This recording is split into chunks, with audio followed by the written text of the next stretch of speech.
Bagaimana agar anak tidak takut hantu? Umi, Ika pingin ke kamar mandi. Anterin Yami. Ika, bukan nama sebenarnya, kaget ketika suatu malam Ika, anaknya yang sudah berumur 10 tahun tiba-tiba minta diantarkan ke kamar mandi. Ika anak soleha, kok tumben minta diantar ke kamar mandi?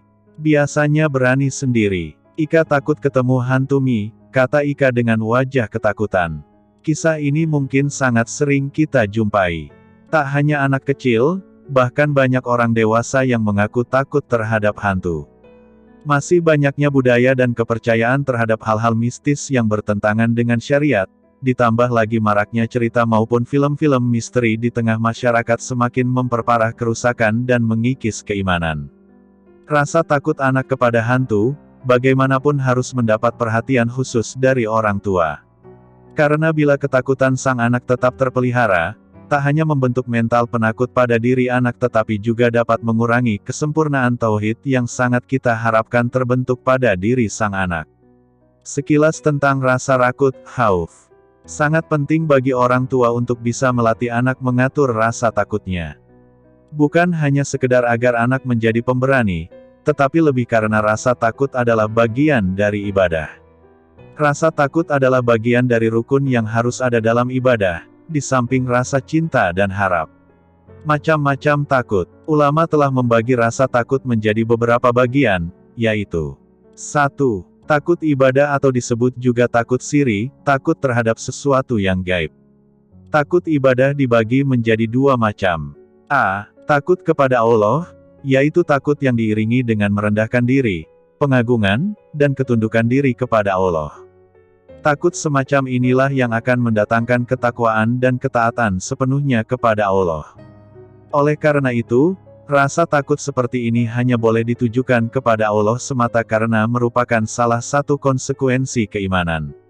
Allah berfirman, yang artinya, karena itu janganlah kamu takut kepada mereka, tetapi takutlah kepadaku, jika kamu benar-benar orang yang beriman. Qs. Ali Imran 175. B. Takut kepada selain Allah, yaitu takut kepada selain Allah dalam hal sesuatu yang ditakuti itu sebenarnya tidak dapat melakukannya dan hanya Allah lah yang dapat melakukannya. Takut semacam ini banyak terjadi pada berhala, takut pada orang mati, takutnya para penyembah kubur kepada walinya, del. Rasa takut ini merupakan syirik akbar yang dapat mengeluarkan pelakunya dari keislaman. 2. Takut yang haram, yaitu takut kepada selain Allah, yang bukan ibadah tetapi menyebabkan ia melakukan keharaman atau meninggalkan kewajiban. Takut semacam ini dapat mengurangi ketauhidan seseorang. 3. Takut tobi'i, normal, yaitu takut pada hal-hal yang bisa mencelakakan kita, dengan izin dan kekuatan dari Allah. Misalnya, takut pada binatang buas, api, del.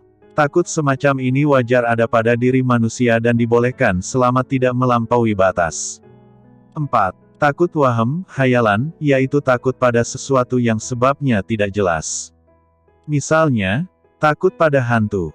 Takut semacam ini tercela. Seorang anak yang masih dalam fase pertumbuhan dan sedang mengalami masa belajar, ia mempunyai rasa ingin tahu yang besar dan kadang disertai pula daya imajinasi yang tinggi. Oleh karena itu, ketika ia mendengar cerita tentang berbagai macam hantu entah dari berbagai media massa, atau dari orang-orang di sekitarnya, hal tersebut bisa menimbulkan rasa takut yang berlebihan. Apalagi bila sang anak pernah mengalami trauma karena ditakut-takuti temannya atau karena pernah mengalami gangguan jin. Rasa takut kepada hantu atau setan, bisa mengantarkan kepada syirik akbar. Jika sampai membawa pada peribadatan kepada selain Allah. Bentuknya bermacam-macam, ada yang memberi sesajian agar tidak diganggu, membaca berbagai mantra, datang kepada dukun untuk meminta jimat, dan sebagainya. Pada anak, mungkin tak sampai separah itu. Namun tak jarang kita dapati, karena rasa takut kepada hantu atau semacamnya, anak menjadi takut keluar kamar untuk mengambil wudhu pada pagi hari.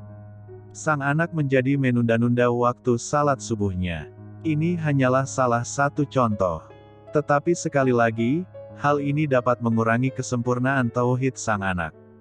Ketakutan anak bisa diperparah jika orang tuanya pun tidak paham syariat sehingga demi mengatasi rasa takut anaknya sehingga membawa anak pada kesyirikan.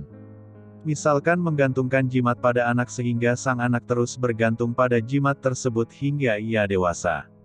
Cara mengatasi rasa takut anak kepada hantu. Bagi orang tua sangat penting mengetahui bagaimanakah cara mengatasi ketakutan anak dengan cara yang sesuai syariat. Antara lain, 1. Tanamkanlah pada anak tauhid dan akidah yang benar. Cobalah cari tahu apa yang sebenarnya ditakutkan oleh sang anak pada saat keadaannya tenang. Rangsanglah anak dengan beberapa pertanyaan. Adik takut hantu ya? Memangnya hantu itu apa sih? Jika sang anak menjawab bahwa hantu adalah pocong, genderuwo, Nyi Loro Kidul, kuntilanak, atau semacamnya, jelaskan bahwa hantu-hantu semacam itu tidak ada sama sekali sehingga tidak perlu ditakutkan. Jika yang ditakutkan anak adalah orang mati, maka jelaskanlah bahwa orang mati takkan bisa memberi manfaat maupun bahaya bagi orang yang masih hidup.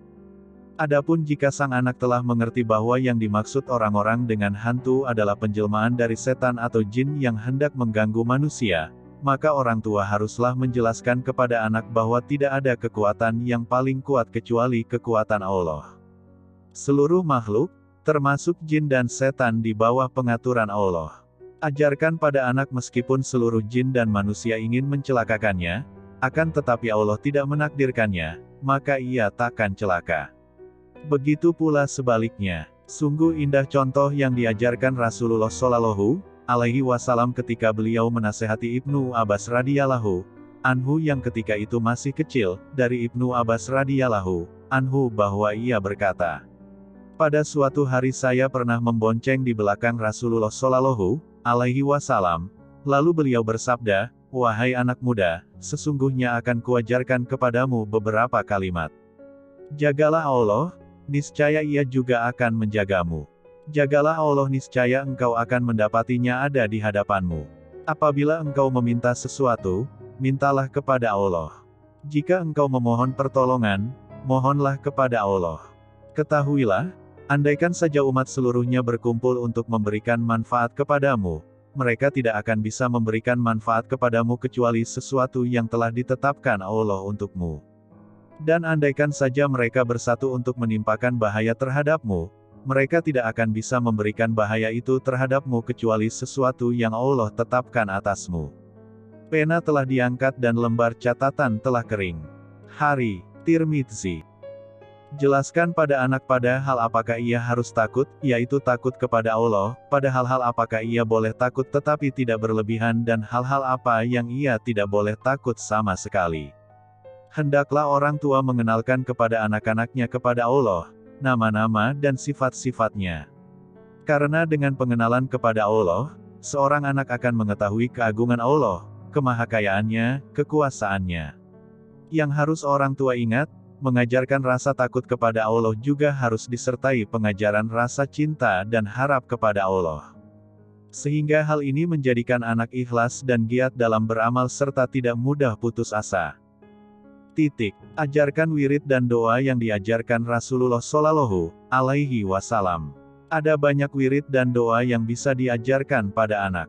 Misalnya, wirid pagi dan sore, doa sehari-hari seperti doa masuk WC, doa singgah di suatu tempat, doa hendak tidur, Pilihlah bacaan wirid dan doa sesuai kapasitas kemampuan anak.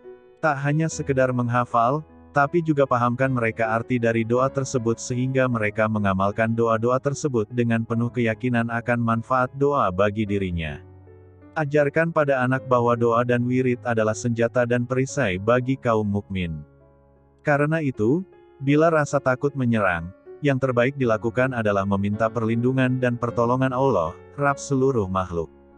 Sesekali ingatkan atau tanyakan pada anak arti dari doa tersebut.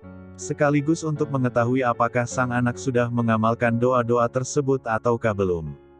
3. Jauhkanlah anak dari hal-hal yang mendatangkan rasa takut kepada hantu.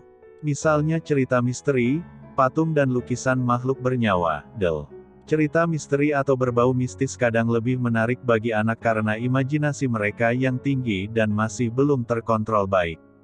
Oleh karena itu, Kenalkanlah anak dengan kisah-kisah para nabi, sahabat-sahabat Rasulullah, maupun kisah sahih lain yang dapat mengajarkan anak keimanan, keberanian dan akhlak yang baik. Jangan hanya sekedar menyediakannya buku, majalah, meskipun ini juga hal yang penting. Sesekali ceritakanlah langsung dengan lisan Anda agar hikmah dan nilai kisah lebih mengena di hati anak. Ini juga akan lebih mendekatkan orang tua dengan sang buah hati. 4. Ajarkan pula pada anak untuk tidak menakut-nakuti temannya meski hanya bermaksud untuk bercanda. Pahamkan pada anak untuk bercanda dengan baik. 5. Bila orang tua ternyata adalah seorang penakut, berusahalah untuk tidak menampakkan hal tersebut di depan sang anak. Sebagaimana kita tidak ingin anak menjadi penakut, maka latihlah diri sendiri untuk tetap tenang dan menghilangkan sifat penakut dari diri kita. Jika suatu ketika sifat penakut kita diketahui oleh sang anak, tak ada salahnya melibatkan anak dalam usaha menghilangkan sifat penakut kita. Astagfirullah, tadi Umi kok menjerit ya pas lampu mati. Menurut adik, Umi harusnya gimana? Iya adik benar, harusnya tetap tenang dan minta perlindungan sama Allah. Lain kali kalau Umi menjerit lagi, adik ingatin Umi ya. Hal ini juga akan mengajarkan pada anak bagaimana seharusnya ia bersikap ketika ada orang lain atau temannya yang ketakutan. Jangan pula menakut-nakuti anak dengan ancaman yang tak berdasar atau bertentangan dengan syariat. Misalnya, jangan main dekat sungai ya. Nanti diculik genderuwo penunggu sungai loh. Hal ini sering tanpa sadar dilakukan oleh para orang tua. Maka wahai para pendidik, bekalilah diri dengan ilmu syar'i dalam mendidik anak-anak kita. 6. Berdoalah untuk kebaikan anak. Hal yang sering luput dari orang tua adalah berdoa untuk anak-anaknya.